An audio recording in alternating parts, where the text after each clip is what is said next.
আমি তেলাপুঁই মাছ রান্না করব ভেন্ডি আর আলু দিয়ে।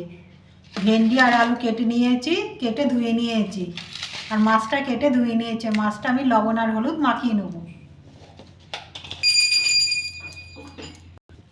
লবণ দিয়ে দেবো, দিয়ে ভালো করে মেখে নেব।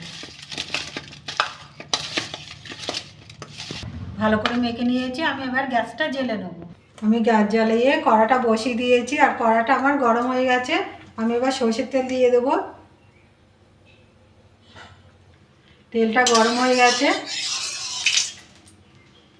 মাছগুলো ভেজে নেব।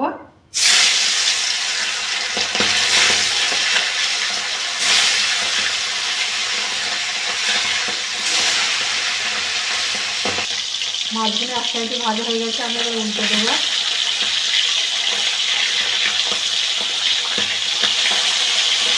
উল্টে পাশে ভালো করে ভেজে নেব। সব মাছগুলো ভাজা হয়ে গেছে, আমি এবার তুলে নেব।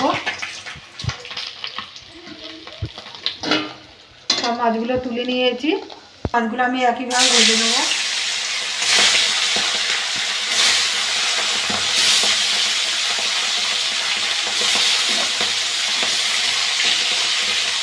সব মাছগুলো ভাজা হয়ে গেছে, আমি এবার তুলে নেব। সব মাছগুলো ভাজা তুলে নিয়েছি। ওই তেলে আমি গোটা জিরে দিয়ে দেবো। জিরেটা ভাজা হয়ে গেছে, একটা সুন্দর গন্ধ বেরোচ্ছে। আমি এবার একটা পেঁয়াজ কেটে রেখেছি বড়, দিয়ে দেবো।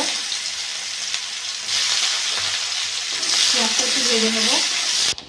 পেঁয়াজটা একটু ভেজে নিয়েছি, আর ভেন্ডি আর আলুগুলো দিয়ে দেবো।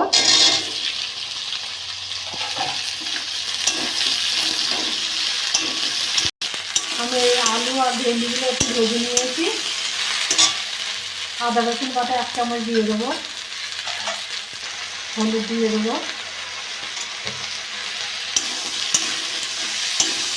লঙ্কা গুঁড়ো দিয়ে দেবো। আমি একটু লঙ্কা গুঁড়োটা বেশি দেবো, আপনারা যেটা ঝালটা যেরকম খাবেন সেরকম দেবেন। জিরে গুঁড়ো দিয়ে দেবো 1 চামচ। স্বাদ মতো লবণ। ভালো করে কষে নেব। আমি একটু সামান্য একটু জল দিয়ে কষে নেব।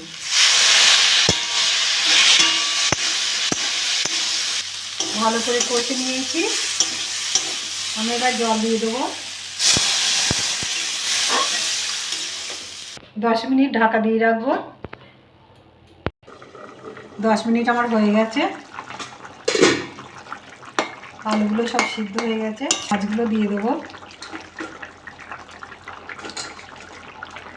এগুলো দিয়ে দিয়েছি, আর একটু ঢাকা দিয়ে রাখবো।